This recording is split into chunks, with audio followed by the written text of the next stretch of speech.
Where was Bobby Wine when the Acholi people were dying in the camps?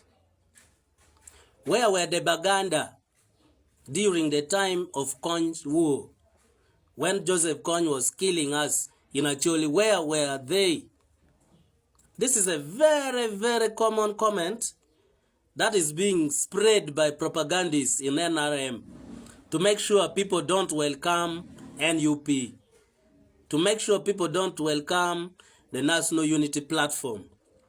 But as a person who slept in the bush in Muchwini, in Kitgum district, let me speak today and explain the mysteries, the politics that surround this statement. In the 25-year war of Joseph Kony in northern Uganda, especially in Acholi and Lao, the propaganda that the government was spreading was that we are killing ourselves. They never wanted the war of Kony to look as if it was a fight on their government. They said that was a civil war. And yet Kony himself said that he cannot cut the ears of his people. He cannot cut the ear, the nose, the mouth of his people. So who was now cutting the ears and mouth of the Acholi people? So all the time I listen to people saying, where was Bobby Wine when we were dying in the camps? I want to tell you, the propaganda they were saying was that you people, do you remember what the Acholis did in Luero Triangle? That's what they were telling people in Kampala or in Buganda and other regions. Then people say, oh, we remember during the time of Tito Okello Lutwa, Banange we suffered, Banange these people killed us, Banange ABCD. So by then, they made the Acholis to appear ugly in the eyes of all Ugandans. And then by that time, they were having the popularity of those tribes against the Acholi people. Remember, the Acholi people were voting FDC massively. The Acholi people were voting opposition massively. I remember Gulu City, you would hardly find a councillor or a LC5 or parliamentarian, not only Gulu.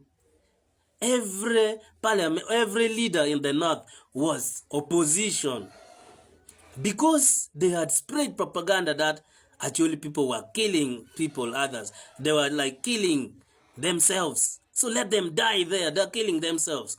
Of course, Joseph Kony was an Acholi. So it was the rest of Ugandans. They saw no reason to participate, to join Kony in the war. This is now why I say, for any war to be won, it has to possess a political backing.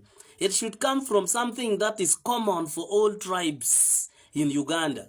And that is how the UPM, after they lost, when Museveni decided to go to the bush, many people joined him because it was not him who was begrudged by the regime of Tito Okello.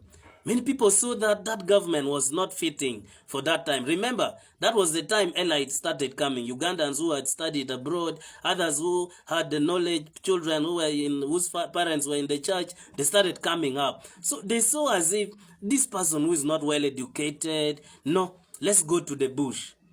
They saw as if they were sidelined because now Obote coming from Lao, most of the soldiers, Tito Okello was the head of the military. So that time, it was as if all Ugandans were against the Northerners. They joined Museveni to fight and remove Obote and after remove Tito Okello. Now, the same thing is what they want to do at this time. At this time that Ugandans want to unite against Museveni, is the same thing they are now coming to tell us, the Acholi people.